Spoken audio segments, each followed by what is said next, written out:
Good morning, you guys, and welcome to the show. Today, we have with us a very special guest.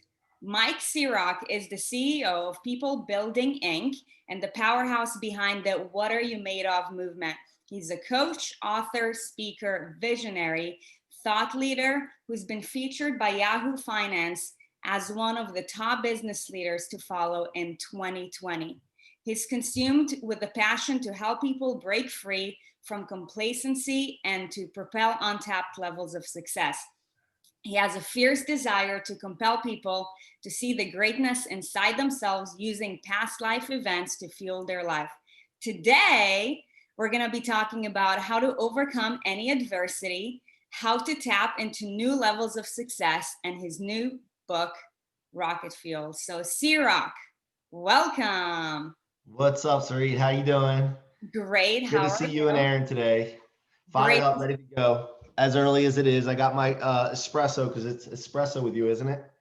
Yes, it is. So, what are you drinking? Just plain espresso? This is espresso. I did have some coffee in it before, and so right when I was finishing it off, I need a little bit more boost, so I put just plain espresso in it.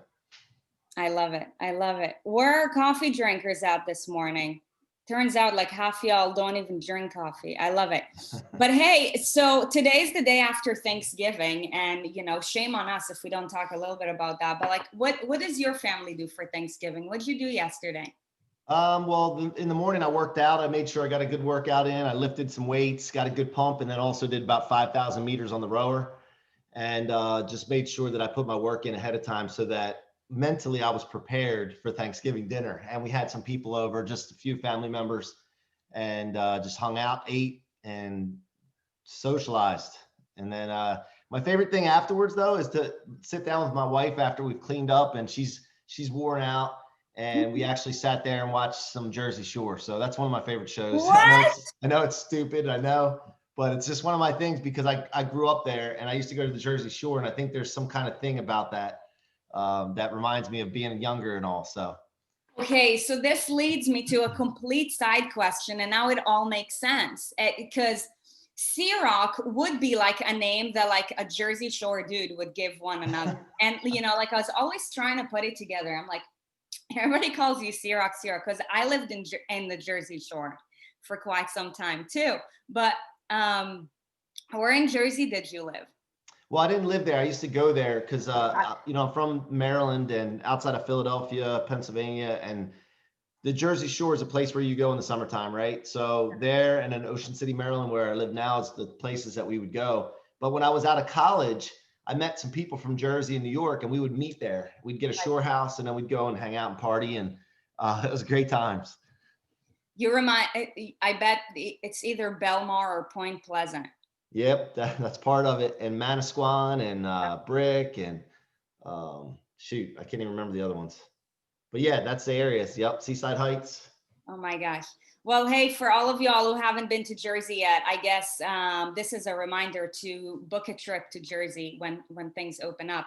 But on a more serious level, so as thought leaders, one of the things that we normally say is that your mess becomes your message. And, we're going to dive into more detail with regards to, the book, your book that's just getting released. But, if you can share with us just a little bit, what adversities have shaped you to become who you are today? Yeah, so I tell the story all the time. I came from a broken home. I grew up around a lot of broken people. I think that we're all broken in some manners, right? But I grew up in some really tough situations, and my family. I don't remember my parents ever being together, and I dealt with a lot of the child support custody battles and step parents coming into the mix and jealousy and all these different things going on, and people just didn't get along. And it was never a good thing for the kids when people don't get along. There's many times when divorces happen and everybody's cordial, and of course they do it for the kids even though they may not feel it inside. This didn't happen in this case. I think a lot of people were selfish, and I'm just telling it like it is, and they were more concerned with their lives and instead of being concerned with the well-being of the children. Now there was a lot of children in the mix because there was, I have 7 brothers and sisters, half brothers and sisters. So anyway, I lived with my dad for about 3 years, from 8 to 11. I felt a real impressionable age, and there was a lot of conflict going on at that time. And I've dealt with a lot of emotional and psychological abuse. And I decided at 11 that I had enough. And I knew that I didn't know the word culture, but I knew that I needed to get out of that situation because I wasn't going to do what I wanted to do as a growing up into adulthood, which was I wanted to be a football player. I wanted to maybe even broadcast sports. I wanted to be a businessman. I had all these things, and it just wasn't going to happen there because of the lack of support. So my mom filed court papers one day, and I was waiting for this ticking time bomb to happen. I kept coming home from school, waiting for my dad to find out. He had no idea. And by the way, my dad was the type, like, there would be conflict going on, and like I would be sitting there as a kid, wide-eyed, and arguments and fights and this and that. And he'd be like the type that behind his wife's back, he would be winking at me and giving me a thumbs up, like, just let her ride it out, or, that kind of thing. And as a kid, after a while, it got old because it didn't change and it just kept getting worse. So I came home from school one day and my dad had these legal envelope papers in his hand, and he said, "Go to your room." And I went in my room and sat there for about 5 minutes, which felt like 5 hours. And he basically came in and questioned me about the fact that I wanted to move with my mom, and did I understand that my mom didn't have it that well. Her new husband, they didn't have any money. And he reminded me how much money he has. And by the way, my dad was my hero. From growing up from a kid, it's like a little boy. I mean, he was somebody I looked up to. He had his own masonry business, made brick and block and poured concrete, had big forearms and rough hands. And he always carried this wad of $100 bills around in his pocket. And he used to flash it, had a rubber band around it. And he used to show me what we got with it and all this. And that meant something to me. I always looked up to him for that, whether it's right or wrong. So anyway, he asked me if I was really sure I wanted to move, and understanding how well I had it where I lived and all that. And I said, you know what? The discussion is not really up for debate. I'm sticking to my guns. And my mom told me that I needed to stick to my guns. If I believe in something, no matter what it is, people are going to try to talk you out of it, whether it's to serve their own purposes or to justify their position in life. They're going to try to talk you out of things. So be very stubborn with your beliefs and stick to your guns. And so I did that at that moment. And he said, okay, that's the case. He takes a wad of $100 bills out and peels one off, crumples it up and throws it at me and says, here, you're going to need this when you're living on the streets with your mother one day. And, at 11 years old, to have your hero basically throwing the towel on you, some crazy things go through your head, right? And sorry, guys, I got a puppy here. I hope you guys are dog lovers. My wife just came in through the puppy in here. And we are. So, so at that moment, I thought 2 things in my head. The first thing I thought to myself was, you're not writing my story, man. Like I'm writing my own future. I'm gonna make the determinations of what happens in my future, and I'm gonna exceed. And the second thing was that I was gonna be able to help others somehow, because I thought this whole scenario that I was in was ordinary, and I just basically thought that there's got to be other people that we're giving up on, and I'm gonna be able to be a role model to them. Come here. I'm gonna be able to be a role model to them and show them the way. So, hi, Nugget. Cavachon. Her name's Allie. Say hi. Say hi. People right here. Look. All right, that's enough. That's enough. So anyway, those 2 things happened. That was a pivotal point in my life, because for 30 years now, I've been driving off of that moment. And I knew it, but I didn't really understand the concept of being able to turn adversity and not just get through it and survive it, but really excel out of it, like turn it into rocket fuel. And that's why I talk about rocket fuel, because I want people to be clear that adversities aren't to survive. They're not to just get by and make it through. You need to take those suckers, convert them into powerful energy. Think about something, guys. Rocket fuel is the only thing I know that gets you into outer space, right? Outer space is away from other people's problems that they just throw at you. You need problems in life to have purpose. Problems are important, but you would want to pick your problems you solve rather than having people throw them at you. And so that's the way I look at things. And, if you look at rocket fuel, guys, in its original sense, before it's used, it's toxic. It's made of very toxic chemicals. It stinks. You wouldn't want to drink it. You wouldn't want to touch it. But when you use it, it's powerful. And that's the things that are setbacks, difficulties, negative things. discouraging people, that's all rocket fuel. Before you use it, it's nasty. But once you convert it, man, anything's possible. Ah, I love what you said. You're throwing at us so many golden nuggets, but when you said problems create purpose, and I agree with you 100% because for me the worst day of my life became the catalyst of my purpose. Um but and I'm going to ask you this question from my own personal experience. To me, from my own lens, it seems as if problems create a purpose only if you're intuitive enough and you have trust within yourself to create something about it, to create something great from it. In my opinion, because most people don't have the right support system, they don't take the time to actually like sit down and be present and ask themselves like, why is this happening to me? Like that they end up just like probably end up like just going down the rabbit hole, be it like abusing alcohol, abusing drugs, taking it out on other people. Do you like, knowing yourself, have you always had that deep intuitive skill, or is it something that you had to develop? And if so, like what allowed you to harness that? So when I was young, I believe that you have to believe things before you see them, Mm. rather than seeing to believe. Like a lot of people say, oh, I'll see it when I believe it. And I think some of you are from the Midwest, and I think in the Midwest, maybe Missouri, they say show me. It's a show me state. Well, those people that you want to be like seeing things before they believe will only see what they believe. So you might as well start with the belief. And so when I was younger, my mom always used to tell me, you're a leader. You're going to make a difference. And this is even before I even know what the word leader was. I remember her saying this to me that, hey, you're going to lead people. You're a leader. You're just natural. Oh, you're such a natural salesperson. Oh, you're a natural leader. And I started believing these things. So then I started seeing these things all around. Now, when I got to about from 18 and younger, I never drank alcohol. I never partied. I would go to parties, but it was just something that I was so stuck on being a football player and getting good grades and proving my dad wrong and all this stuff. And when I got to college and away from my parents for the first time and away from structure, my intention and purpose started to slip. And I think that's where it starts, is your intention and purpose, because when you don't have intention and purpose, you start living by other people's intentions and purposes. Oof. And so I started to do that. And I'm not blaming them. I'm blaming myself for lacking intention and purpose at that time. But I went from 18 to 25, probably in that 7-year range, drinking, getting, and I, when I started drinking and I started seeing girls, like in high school, I lived in a small country town. There was some girls, but I just really was focused, right? And I started seeing girls and alcohol, and I'm like, wow, man, this is like a playground.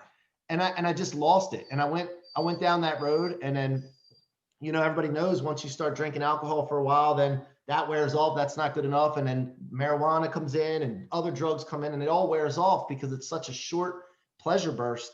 But then you get into these other things. And for 7 years, man, I just partied and hung out and chased girls and just stupid, man. I'm kind of, I never regret anything, but I'm like, that wasn't me. I wrote about this in my book, like that period of time, like what the hell was I thinking? I grew up around alcoholics and drug addicts and people that committed suicide in my family.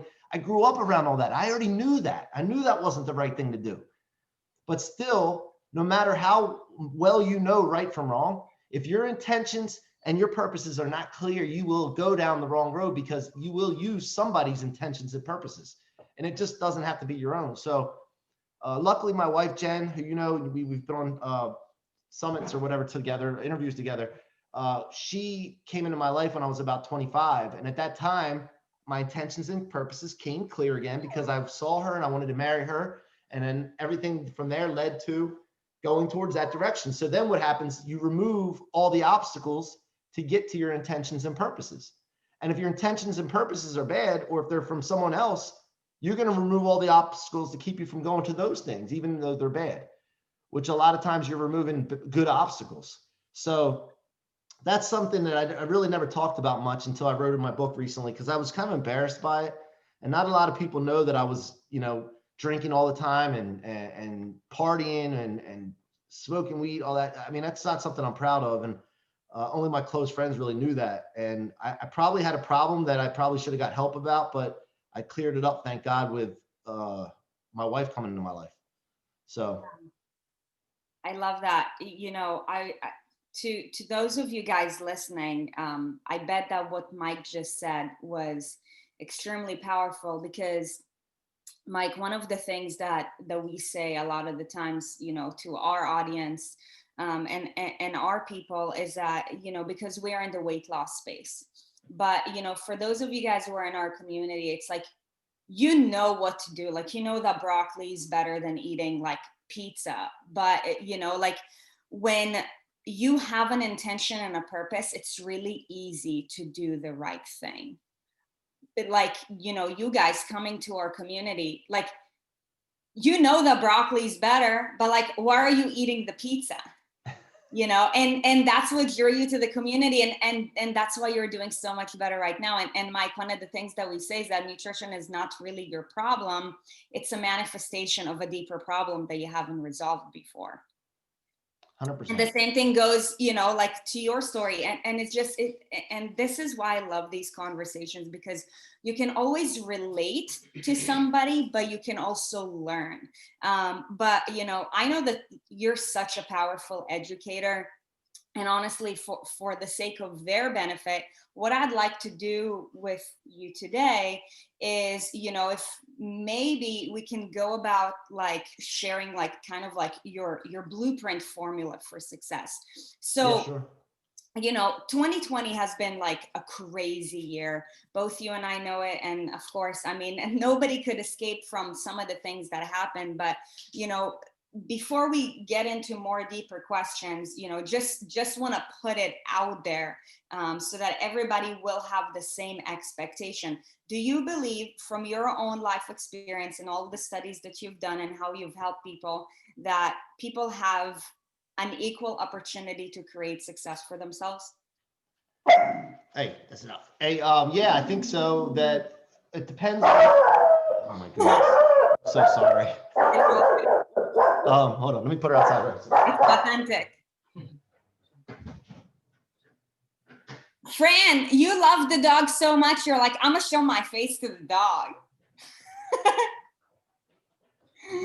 All right, sorry about that. No, it's all good. We're just over here having small talk. Fran showed her face to your dog before, like, she had her video off, but as soon as your pup came on, she's like, I'm here. Hello, Fran. So yeah, so equal, everybody starts at different levels, right? But everybody has equal opportunity to make advances from where they are. Does that make sense? So of course, if you grew up in a family that has millions of dollars, of course, you're starting out ahead in the finance part of things. Not necessarily your relationship with money, but the position of money that you have available to you. So no, not everybody starts out like perfectly equal, but the opportunity to have improvement absolutely is for everyone. And so, speaking of the framework or my process and everything, my thing is, rocket fuel concept that I talk about is not a reactive thing. It's about resiliency, and resiliency means that it's more reactive. However, the powerful part about it is being proactive with it. So being proactive with it, you need to talk about your mental game, preparing your mental game for things to come. We're living in a very volatile and uncertain world, right? So if we're living in an volatile and uncertain world, we know that already. So right now is the time to prepare for things to come, not later on. Mental, physical, nutrition, getting rid of vices, preparing yourself for the battle to come. And the battle, so when I talk about converting setbacks into rocket fuel, I'm not ever saying it's easy. Some people say, oh, it's easy for you to say. I didn't say it was easy. But if you prepare, you can become unstoppable. So I look at life like this. The things that stop me from getting what I want are discouraging people, the setbacks, the difficulties, things not moving as fast as I want them to. And if you cannot just remove those things out of the way, but take them and convert them, you become unstoppable. So this is what goes through my mind. I am unstoppable as long as I prepare myself to convert. And so when you're looking at things like your finances, your debts, assets, liabilities, nutrition, your body, your mind, your knowledge is important as well. and all that, and you prepare all those things, and you're intentional with preparing all those things, setbacks, letdowns, difficulties, they just get out of the way. And I always talk about storing them in your tank instead of your trunk, because when you store them in your trunk, it weighs you down. Your tank, it fuels you. So these little sayings I say to myself, I think about all the time. I'm like, something bad happens, and I start to feel a little bad about it, and I'm like, whoa, wait a minute, that's not how I roll. Put it in the tank. How can I use this? Because thrust is a must. That's my saying that I use all the time. There's no way to sit still or lay back. You will never see me sitting on a couch watching TV for more than like 5-10 minutes. I can't do it, because I got to be thrusting forward. It's a must. So when you sit stagnant and you start to feel anxious, it's because you're supposed to be moving. And I want you guys to think about that. Think about what C-Rock says, man. Thrust is a must. What a way to start off a Friday. Thrust is a must. I love it. I love what you said, just, looking at society in general, how you said everybody has an equal opportunity to create success, but everybody starts at different levels. And for those of you guys listening, I want you to take a second to think about your own journey, especially with weight loss. Like, how many times before you actually got on the right path, you thought that because you go far off that you're just doomed? Like, how many people do you know in your life too who know that they're just either in deep in debt, or just extremely overweight, which C-Rock, we say that if you're overweight, then you're in physical debt, because your body becomes a liability. But how many people is really, really beautiful. And I know that for myself, I'm gonna take it and really just set it as a reminder, because all of us have been at a point in life where we were discouraged to do something because we compared level to a level where we want to be, and we're like, man, dude, it's so far off. But progress is what creates success. And I love what you said. Sarit, by the way, speaking about this, yeah. By the way, I want to tell you something. When I went through that phase, when I got to 25, 26, all that, I was 235 pounds, 5'6¾", not even 5'7". 235, fat, out of shape. My knees hurt, my back hurt. I was in my 20s. Walking up and down steps was like, I'd get out of breath like that. I mean, I'm so embarrassed to even think about that. But then I got when I fixed myself, got intentional and with purpose, I mean, I got back down to 190, 187, something like that. And then from there, I'm fluctuating from there to 205 with muscle and really lifting heavy and those kind of things. But I'm in the best shape of my life at 43 years old because of intention and purpose. But I want everybody on this call and everybody that watches this to understand, I have not always been where I am today. I was literally, I'll show you, you won't believe some of the pictures. I'll have to show them to you because you won't even recognize me. Dude, I would love to see it. And this is what I tell our people too, is that, if you would have met me 10 years ago, you would not, there's no way in hell that you'd believe anything of what I said, because I looked so different. I lived so differently. But, once you have an intention and a purpose, it's easy to do the right thing. And you just, you have daily progress. So this is amazing, man. We're in so much alignment. But, let's talk a little bit about this concept of success that seems to be this fairy tale. And, social media is great. And both you and us use it, as a powerful tool to, spread our word with regards to something that we absolutely stand for. However, I also believe that because of social media out there, people have this skewed concept of success. They don't actually know what success is. But from your own just knowledge and experience, if you were to define the word success, how would you define it? To me, success is just being intentional and clear with your big vision and goal, and then making progress towards it. Remember, thrust is a must. So I got to be moving forward. And as long as I'm moving forward, whether it's this much or this much or this much, I'm being successful. Because the thing is, it's hard to determine how fast you can move towards something. 10X, we talk about, we're Grant Cardone licensees. 10X thing is all about understanding also not just setting big giant goals, right? But it's also about making sure that we do not underestimate the work that it's going to take to get to something, the resources, the money, the sweat, the tears, the blood, all that's going to take to get somewhere. And so as long as you are moving forward, that's success to me. And so, and by the way, it's not ever something that you get to and you're successful all of a sudden. Like, you're successful, it is if you're moving forward, but it's not like a destination to me. Like, I'm always, by the way, like, I believe in everybody's got their beliefs. I believe in a creator that put me on this earth with a certain amount of potential that I have no idea what it is. And so I'm never going to get there because I'm always, as long as I keep moving forward, it keeps rising and like getting away from me. It's like I'm running with like this thing on my back with a stick and the carrots out in front of me. And as far as I run, it just keeps going the same distance away. And to me, that's why success is just keeping moving forward, going that direction. And whatever that carrot is for you that's out in front of you, it's great that it never gets closer. Because think about how boring it would be if you ever caught the carrot. So powerful. And I was gonna actually ask you that question, like, from your own experience, like, have you arrived? And the reality is that we never arrive. Drop in the comments if from your own like weight loss and just like, journey as a whole, if you can totally resonate with what Mike has just said.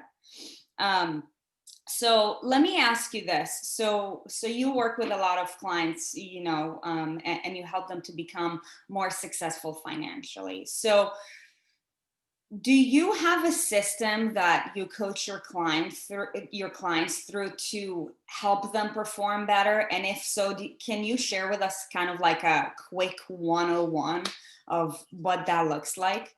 I'm a guy that keeps things simple.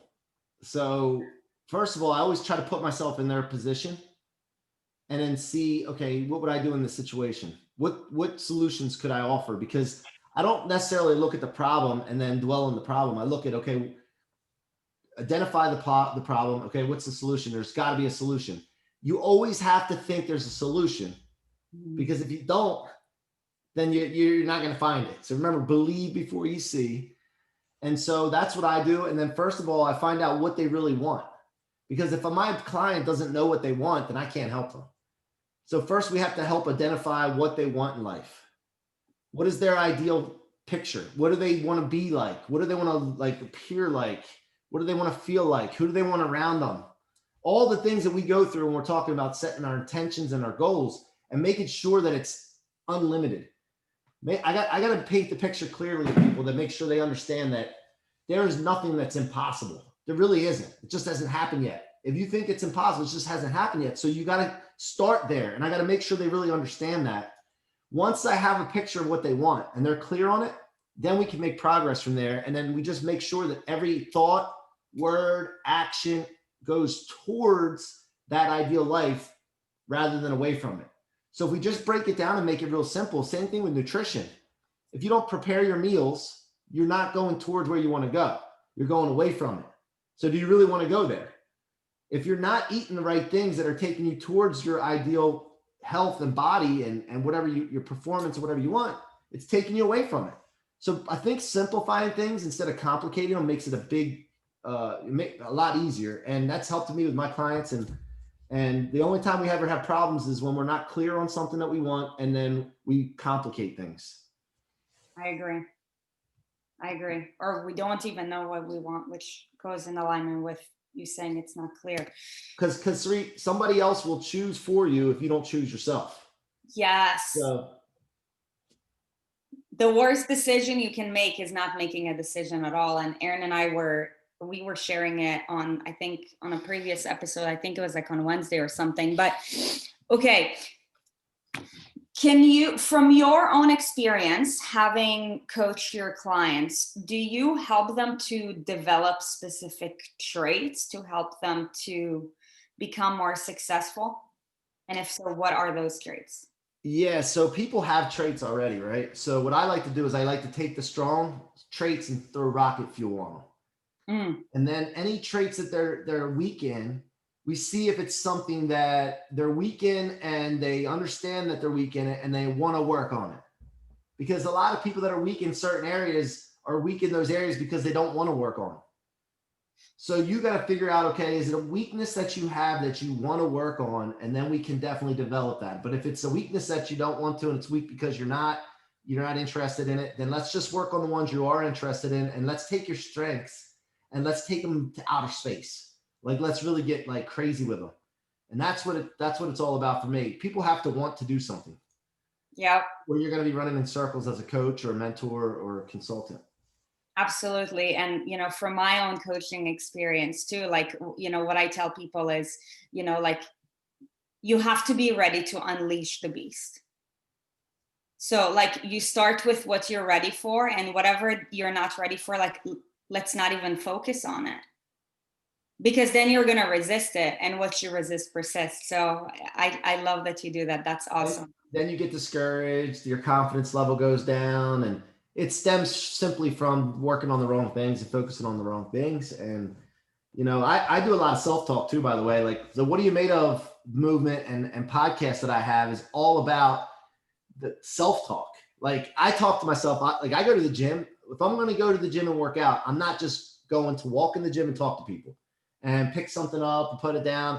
I'm going to destroy things. Like, I don't do push-ups. Like, I really, literally, somebody was talking about pushing the earth away from you.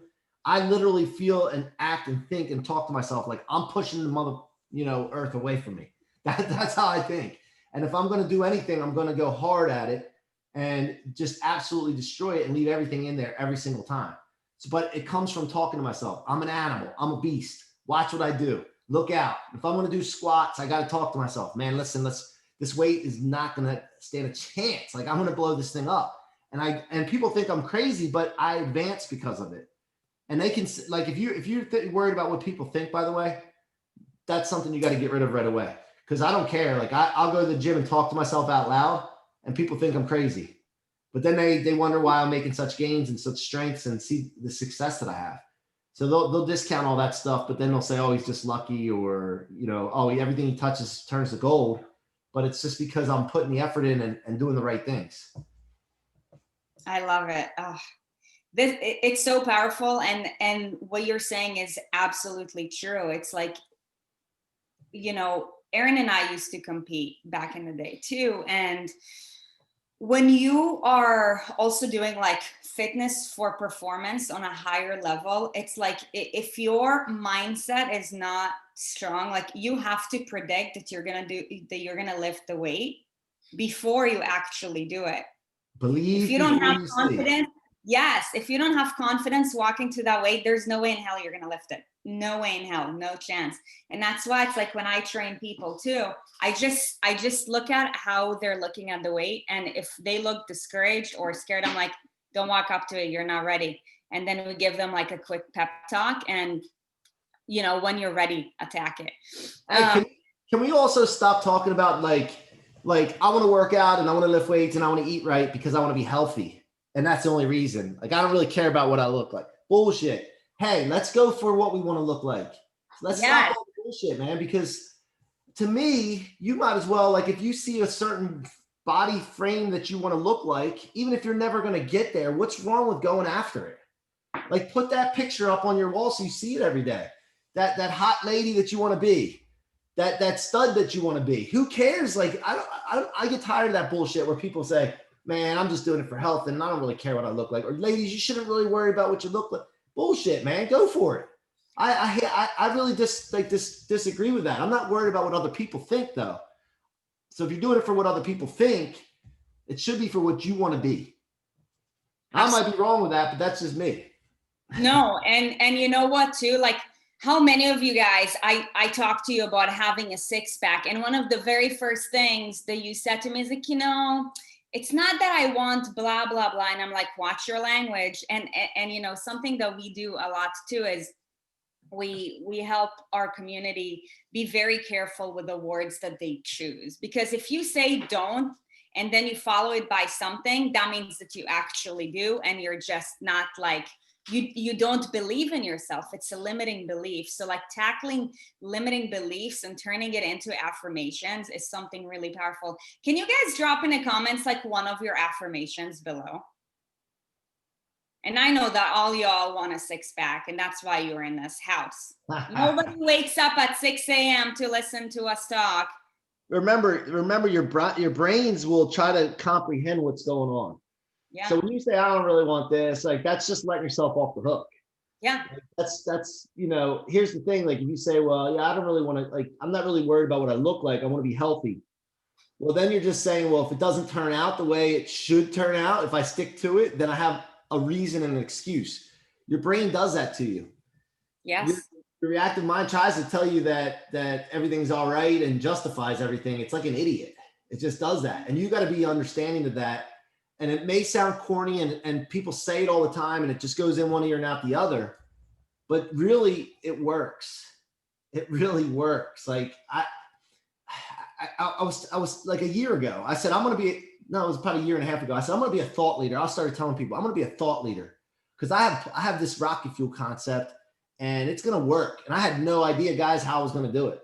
But I started talking to people and telling myself, I'm going to do this, and people are going to know who I am, and people are going to know who C-Rock is, and I'm going to change the world. I'm going to infect like millions of people with this. And I started telling people this, and every morning I wake up obsessed with it. And in this last year, the advancement that I've made with my team is like crazy. And again, it's not about me. It's about you're more powerful when you're helping other people, and your intentions are to lift others up. And it's all just thoughts and words and thoughts and words. And it starts to manifest itself. And I can't get this across to you more, like how powerful this is. And if you have to do it. You have to start doing it every day. And you'll see advancements that you never thought were possible. Absolutely. I want to share with you just some of the affirmations that they shared with us. I'm worthy, I'm wealthy, I'm healthy, I'm a winning warrior. I am great, I'm determined, my bank account and muscles are swole. This is so good. And you know, so I know that you're a dude, but you know, maybe just from being married to Jen, you can share with us you know, just a little bit of her own experience. But to me, it seems as if women are scared in general to want to be more. It's almost like if I will say this, people are going to talk down on me, and that will mean that I'm being selfish, blah blah blah. And I'm like, no, it doesn't. But you know, knowing Jen, like you guys have been married what, for like 20 years now? Almost 18, yeah. When you just first met her, and you know, because I'm sure you guys have evolved so much together, you know, did she ever feel selfish for wanting to take care of herself or for wanting to have massive goals? Because you guys are absolutely killing it in all aspects of life, and you know, it's so beautiful to watch. But I'd love it if you can just share a little bit of that. Yeah, she definitely fights that, especially because her number one focus is to be the best mom possible. Mm-hmm. And that's something she reiterates to me all the time. And then I also remind her, though, that that's important, but you cannot use that as a reason that you're not advancing in other areas of your life. Because if you focus on one area and let the other one suffer, it'll pull the one area that you want to achieve down. So it's not okay to just focus on one area and say that my number one goal is to take care of the kids, to be the best mom I can, and everything else has to suffer. That's wrong. So I'm very clear on that with her, because I want her to understand that you need to take care of yourself if you want to be the best mom and wife. Because if you're not taking care of yourself, you're going to falter in those areas. And so being selfish, if somebody ever calls you selfish, you should say thank you. There's a fine line, obviously. Being self-absorbed is probably what they mean.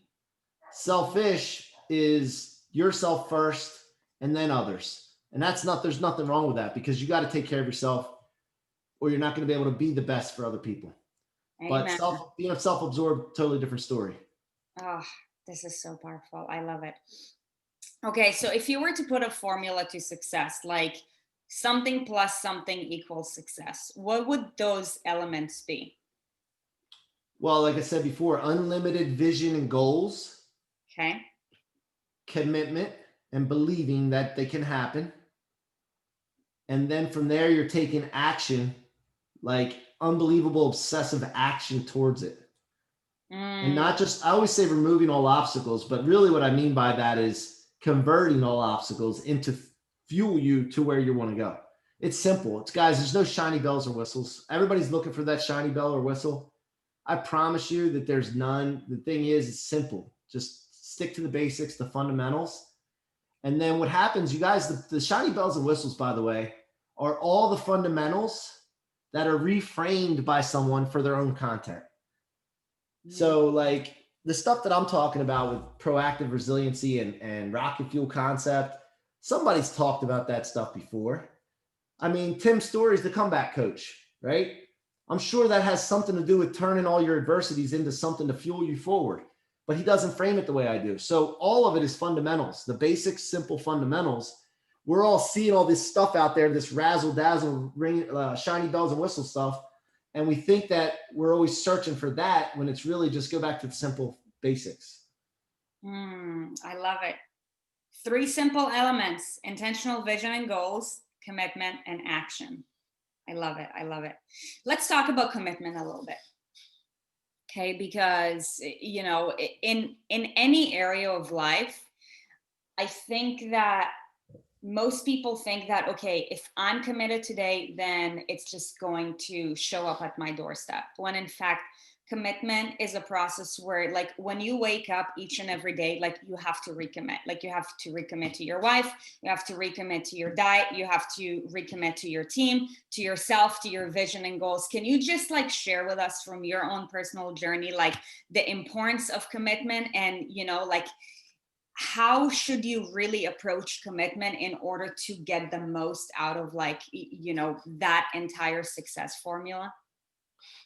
Yeah, I mean, we're pretty consistent with writing our goals down or having some kind of intention statement of what our intentions are every single day. And the thing is, it's difficult to convert things into rocket fuel. It's not easy. It should be easy to understand, but it's not easy to do. And because it's not easy, you have to commit, because if you don't, then it'll overtake you. And you got to kind of be obsessed. And I would be like, I feel like I'm a really I get anxious and I have a fear of complacency. And Mm, so that's why I keep saying, man, thrust is a must. I got to keep moving. And the other thing is, find something to fuel you from your past. Like, I like to look back, not to regret. I like to look back for fuel. So find something. Everybody's got something in their past to find to fuel your commitments. So like if you've had a rough childhood, or somebody screwed you over, or a partner, in a relationship cheated on you, whatever the thing is, I don't know what it is, something out there, there's something back there. Or even, you know what, it doesn't have to be something someone else did. What did you do that you like screwed up on? And now you need to use it as fuel, because you need to redeem yourself, because that wasn't you. That's not who you were. I got tons of stuff. I can list all the stuff that I've done, all the stuff that have done to me, and live in regret and stored it in the tank or the trunk, like I said before, or use it as the fuel and put it in my tank. And that's where the commitments come from me. And it's really simple. And what happens is I have 40 employees, by the way, in my mortgage company that I work with. Every single day, there's an opportunity for them to decommit me. Because what happens is that they may not be as committed as I am. And so I have to be super committed, and to the point where I'm overly doing it to make sure that I recommit them to their goals as well. Like, I got to make sure that I owe it to them to make sure that I don't let up for myself, because I'm worried that they'll let up on themselves. So mm, also it has to do with being a role model. And that's good point too. You know what? Leadership is not for just some people. Leadership is for everyone. Leadership means you're influencing. And if you have people that ever look at you, okay, you may not think you're a leader, but if anybody is looking at you anywhere, you're a leader. You're influencing in some way. You need to be conscious of the fact that people are watching you, observing you, and understand that you owe it to them. If you don't believe it for yourself, you owe it to them at least to lead them in the right direction somehow. Because anybody that's living in a world where they don't think, knowing that people are observing them, that they should be taking people forward and not backwards, is a really unethical person. Yes, or as Erin would like to call it, and this is what we say every morning, it's like, we want to pull you up with us instead of push you. Yeah, this is amazing. So you used a powerful word, and the word is find. Now, I want to transition off to the opposite of finding. When it comes to, just adding rocket fuel, should you avoid anything? And if so, what should you avoid? Like, are you talking about, like, clarify that a little bit for me? So, because you want to find your purpose and you want to find your intention, right? And you want to stick to unlimited vision and goals, commitment and action. But would you say that there is a few things that you should avoid? Yeah. Not just a few things, a lot of things. Okay. Again, keeping it simple, right? Keeping it simple. Is it taking me towards where I want to go or away from it? Ask yourself that question, and that'll answer your question on no matter what it is. Mm-hmm. The people that you have in your life, guys, here's another important thing, man. I'm going to tell you right now. If you lay down with dogs, you're going to get fleas. If you hang around snakes, you're going to become a slitherer.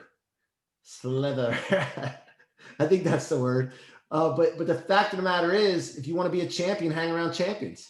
You will somehow be like the people that are around you, no matter how strong you are. So everything that you're doing, avoid the things that are pulling you back or keeping you stagnant, and hang around and go after the things that thrust you forward. Remember, what's the saying, Sarit? Thrust is a must. Thrust is a must. Thrust is a must. That's it. I love it. Yeah, it's so true. I love it. If it's costing you time, negative energy, or unnecessary money, and it's not serving you, let it go. Inhale the good shit, exhale the bullshit. I love it. Okay, so your book is just about to be released. It's currently on pre-sale, right? Yep. So yep. What inspired you to write that book?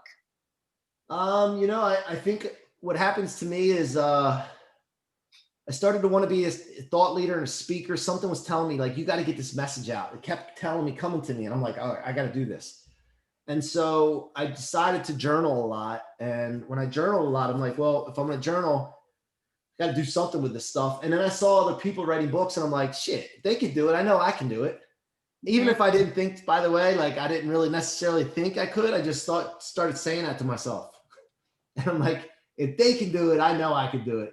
Pete Vargas was on 10X Growth Con stage, and I saw his story. And that's when I started sharing my story, by the way, because I realized Pete's story was just like mine about his father. And I'm like, if people are inspired by this, I can share my story. And wait a minute, I was embarrassed by it, but should I really care?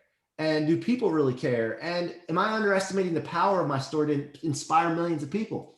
And so what happened, I shared my story with one person, and they were like, wow, man, that's a powerful story. And I'm like, what? It's ordinary. What are we talking about? Then I shared it with 2, 3, 4, 5. And then all of a sudden I'm thinking to myself, if 5 people I told this to, all 5 of them were like inspired by this or connected with it, then what if I told 5 million people? And so that's the thought that went through my head. Then I'm like, well, I got to do a podcast and a book because that's the only thing I knew. And then when I did the book, by the way, I told the publisher, and I also I have a person helping me write the book because I'll do a lot of speaking in the Word doc. It's the dictation button that you can do in the Word doc, Microsoft Word, and then he'll make sure it flows properly. But I told my team, I said, guys, we're doing this, and we're not going to just do a book. Like, anybody can write a book. We're going to make this a bestseller. It's going to be a bestseller. We're going to think about this right now. And everything that we do from this point forward with this book, with our meetings, with everything is we're writing a bestseller, not for ego, but to be able to get out to as many people as possible, because we all know if you're a bestseller, you'll be able to get to more people. and inspire more people and affect more people. So that came with a thought. And then again, I practiced what I preached. Everything that we did went towards that goal. And so I forget what your original question was. The intention behind writing the book. Yeah. So that's what the intention was, is that I need to get this out and share with people after I saw the effect that it had on a few people. So basically, you know what? It's like scaling a business. I had to scale this vision. Yeah, and scale your message to more people. I love that. And you know what Mike just said, I'm sure that a lot of you guys can resonate, because you know, when you guys share with us the success, we're like, post about it. And how many times have you guys said, oh, nobody's gonna care, why should I do it? Like, learn from other successful people's experience. And what Mike just said, you know, you said when you shared this story, people started being inspired. But you know, I feel like a lot of people are like, nobody will want to listen. Look, dude, like, we all have such an amazing story. And, you know, like Erin and I believe that it's your duty and obligation to share it, because it will add value to somebody else, because we can all relate to one another in one way, shape, or form. So I love that you brought that up. Okay, so what should the readers expect from this book? Well, by the way, you can get the book at mikecrock.com/book. That's mikecrock.com/book. You can go get it. And you also get access to a program I'm putting together for free for 30 days that will blow you away, promise. But what you can expect is to hear a lot of anecdotes, a lot of things of how I've implemented things that my mentors have taught me. And by the way, when I had a mentor like Grant or Brandon Dawson or something, I learned a lot from them. Don't get me wrong, but a lot of things happen where it's like, wait a minute, that's why I had success with that area of my life, because I was doing that with their teaching.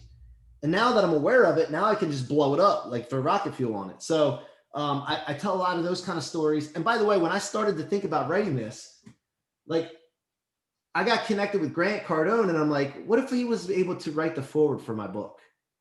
Like, that would be cool, wouldn't it? It's my first book. I'm a nobody, like, as far as anybody knows out in the world. But what if I was able to do that? And damn if I didn't, he's writing forward for the book. And so he doesn't just do that for anybody. But how did I do it? I thought about it first. I believed that I could. I saw it. I took action on it. And I just kept feeding everything towards that. And it's pretty powerful, man. So yeah, I'm looking forward to getting that. It's not just a business book or anything like that. It's for everybody. Yes, it's a live book. I love it. You know, talk to us a little bit about the power of mentorship. So obviously you're really successful, and do you currently work with mentors? And if so, you know, being as successful as you are, why should you choose to work with mentors? Because I feel like a lot of people think that, you know, once they've reached a certain level, they're like, all right, I'm good now. Like, I'm gonna do this on my own. So, you know, share with us a little bit from your own experience. So insecurities, which we all have, all stem from a lack of knowledge. That's it. Like, if you're insecure about something, just find out what that is and go find knowledge on it and watch the insecurity disappear. So ways to get knowledge are to read, watch videos, immerse yourself in people's content, find somebody that is where you want to be or on the journey to where you want to be, doing what you want to do, and just go find out if they have any content. Immerse yourself in their content to the point where your wife, like my wife did, or your husband or your partner. My wife said, Grant lives in our house. And that's because I immersed myself in the content so much, because I wanted it. And I want to speed up my process. I want to avoid mistakes that he's made so that I don't have to make them. And it helps you save money, time, and energy, because you're learning from them, and speeds up your process. So if you don't do it, that's what you're going to miss out on. Yeah, absolutely. That's adding rocket fuel to your journey of success. Well, it is Black Friday, and something that we love to do on any day, not just Black Friday, is to give away gifts. And your book is, for one, it's fire. I know that Erin and myself are going to get a copy, but one of you guys listening right now are going to get a free copy as well. We will send it to you. So Mike, how many people are, what? Can you pick a number from 1 to 17? Let's go with, see, for me, do you want me to pick it? 16. 16. Whose iPhone? There's 2 iPhones. Whose iPhone? iPhones, you gotta turn your face on. Yeah, right next to Courtney. They're You're between they're not all in your Courtney order. and Tammy. They're Oh, not all in your order. iPhones, you gotta turn your face on if you want to win, or else we're gonna pick somebody else. 5, 4, 3, 2, 1. There they go. Boom. We got Heather's iPhone. Okay. It's not Heather. Wait, where'd the other one go? they all went up. Right here. Okay, so it still says iPhone. You're wearing a green tank top. Who is it? Yes. Drop it in the chat box. Oh, wait. It just moved again. But there's no name on it. Yeah, your name's not on the screen. We must. Can you drop it in the screen chat box? Introduce That's Priscilla. Priscilla. Oh my god. Dude, Priscilla wins all the things. Crushing it, dude. Okay, so Priscilla, you're gonna get a copy of Mike's Rocket Fuel. But for those of you guys listening, Mike, can you share with us once again? We'll drop it in the comments right now. Where can they get your book?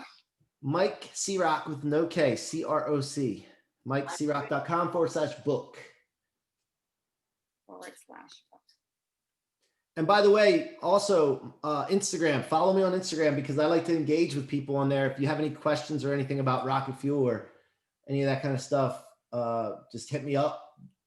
Yeah, DM, awesome. I love engaging with people. And where else can they connect with you as well? I mean, you Google my name and I have everything out there. I'm everywhere. Like literally, I followed Grant's blueprint to become omnipresent, and I'm not hard to find. So I love it. I love it. This is a side question, but are you going to be in the Winter Mastermind next week? I'm not. What is it for? With Grant and Brandon Dawson. No, I'm in a like every Thursday evening one. Yeah, so are we, the Accelerator. Okay. But with the one next week is in person? Yeah. Oh, no, I'm not going to that one. I've gone to 2 this year already. Ah, amazing. It's going to be our first one. Oh, man, you're going to love it. I bet. Hey, very, very intimate. I bet. It's been an absolute pleasure. And you're such an inspiration to ourselves, and you're just so awesome, and we're really grateful to have you as part of our network. You guys are so freaking awesome. Thank you for taking your time this morning to show up, to wake up early on Black Friday while the rest of the world is still food hangover or whatever. You guys are absolute rock stars. So thank you, all of you guys, for taking your time this morning to join us on another powerful conversation. Siroc, we will see you very soon. The rest of you guys, we will see you on Monday morning. Love you guys. Appreciate you. Take care, you guys.